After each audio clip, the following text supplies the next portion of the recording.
एक विषय हम सबके सामने है।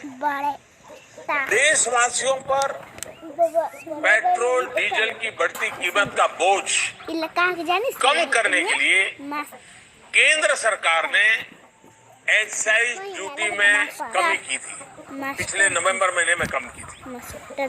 केंद्र सरकार ने राज्यों से भी आग्रह किया था कि वो अपने यहाँ टैक्स कम करें और ये बेनिफिट नागरिकों को ट्रांसफर करें।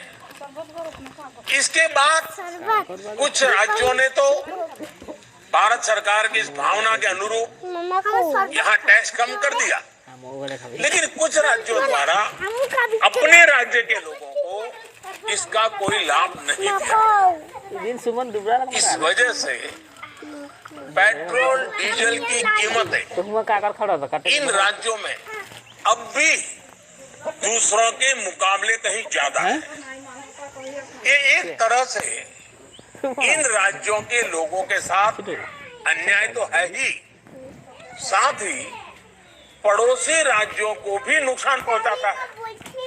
स्वाभाविक है कि जो राज्य टैक्स में कटौती करते हैं उन्हें राजस्व की हानि होती है। जैसे अगर कर्नाटका ने टैक्स में कटौती नहीं की होती तो उसे इन 6 महीनों में 5,000 करोड़ रुपए से ज्यादा का राजस्व मिलता।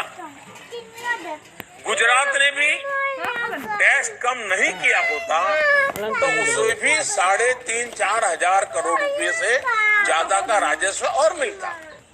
लेकिन ऐसे कुछ राज्यों ने अपने नागरिकों की भलाई के लिए, अपने नागरिकों को तकलीफ न इसलिए अपने वेट में टैक्स में कमी की पॉजिटिव कदम उठाए। वहीं गुजरात और कर्नाटक के पड़ोसी राज्य ने टैक्स में कमी न करके इन 6 महीनों में 3,500 करोड़ रुपए से लेकर के 5-5.5 हजार करोड़ रुपए तक अतिरिक्त राजस्व कमा लिया। जैसा हम जानते हैं कि पिछले साल नवंबर महीने में वैट कम करने की बात की थी, सबको मैंने प्रार्थना की थी, लेकिन कई राज्य, मैं यहाँ किसी की आलोचना नहीं कर रहा हूँ, मैं सिर्फ आपसे प्रार्थना कर रहा हूँ, आपके राज्य के नागरिकों की भलाई के लिए प्रार्थना कर रहा हूँ।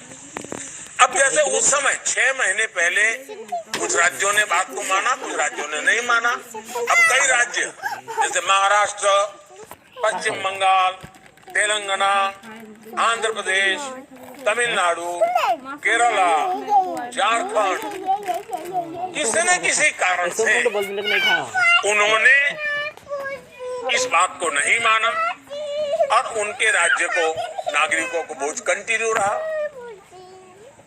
मैं इस बात में नहीं जाऊंगा कि इस दौरान इन राज्यों ने कितना रेवेन्यू कमाया, लेकिन अब आपसे मेरी प्रार्थना है कि देश हित में आप पिछले नवंबर में जो करना था, 6 महीने डिले हो चुका है, अब भी आप अपने राज्य के नागरिकों को वैट कम करके इसका बेनिफिट पहुंचाइए। आप सब जानते हैं कि भारत सरकार के पास जो रेवेन्यू आता है उसका 42% तो राज्यों के ही पास चला जाता है।